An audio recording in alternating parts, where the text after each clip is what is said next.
ce 7e épisode de la série Agatha All Along est, je trouve, l'un des meilleurs de la série, même si en réalité il est assez compliqué, on va pas se mentir. Bien évidemment, bonjour à tous et à tous, je suis très content de vous retrouver. Sachez que on arrive à la fin, très proche d'ailleurs de la série Agatha, c'est-à-dire que la semaine prochaine sortiront donc les épisodes 8 et 9, et donc ce sera la fin de la série. La période d'Halloween, c'est vraiment plutôt sympa d'avoir cette série-là. Pour rester, on va dire, sans spoiler, j'ai pas mal apprécié cet épisode-là, même si en réalité, je suis assez mitigé parce que oui, c'est cool, on va pas se mentir, enfin moi en tout cas j'ai bien aimé. Voilà, il y a des moments où je me suis dit ah ok, c'est plutôt intéressant et tout.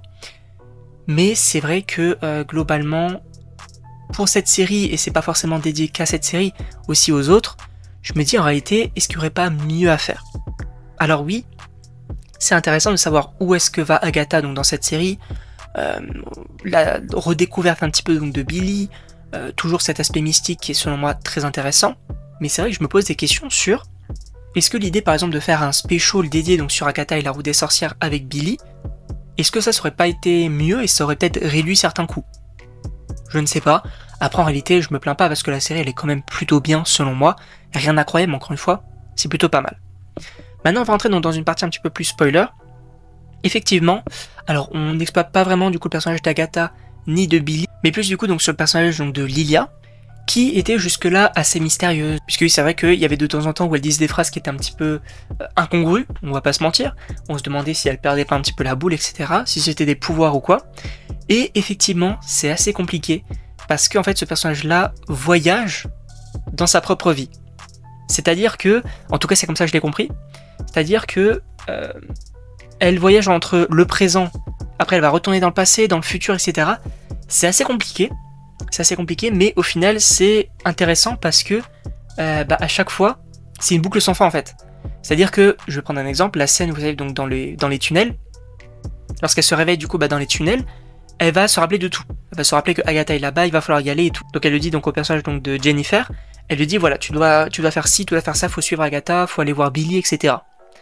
Et après du coup donc Lilia repart donc soit dans le futur soit dans le passé, et au final c'est une version entre guillemets antérieure d'elle qui revient juste à la suite donc dans les tunnels, et du coup elle va pas forcément comprendre, elle va dire mais attends mais c'est qui Billy, de quoi tu me parles, c'est le fils de la sorcière rouge et tout, et c'est intéressant selon moi, c'est vraiment très cool, sachant que à la fin, faut rappeler quand même certaines choses, c'est que du coup elle meurt, donc la tour inversée, tout ça je trouvais que c'était plutôt bien, même si ça décrédibilise totalement les 7 de Salem, donc les antagonistes, qui sont totalement inutiles dans cette série, on va pas se mentir. Et c'est plutôt cool parce que du coup on croit du coup qu'elle va mourir, et au final, au moment là, hop, elle revient des années et des années, même peut-être même des siècles en avant, et au final voilà, c'est elle enfant qui sait ce qui va se passer. Et je trouve ça vraiment très intéressant donc concernant ce personnage là.